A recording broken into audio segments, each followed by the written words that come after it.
Terve! Mä oon Järvelinen Patrik ja mä oon sitä mieltä, että ensihoitaja ei ole koskaan valmis.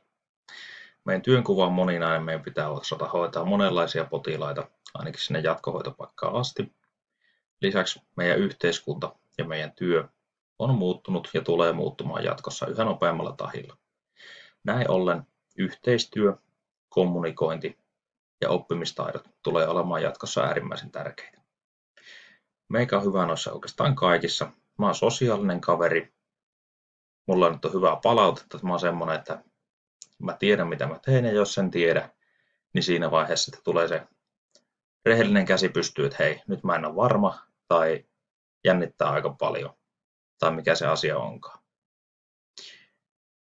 Ja lisäksi mulla on motivaatiota oppia niin töissä kuin vapaa-ajallakin erilaisia juttuja, monesti myöskin ihmisen anatomiaan tai yhteiskuntaan liittyviä. Ja ne kaikki tukee sitten myöhemmin myöskin työelämässä sitä mun oppimista ja työminää. Ottakaa tästä teille hyvä työntekijä. Lupaan tehdä parhaani.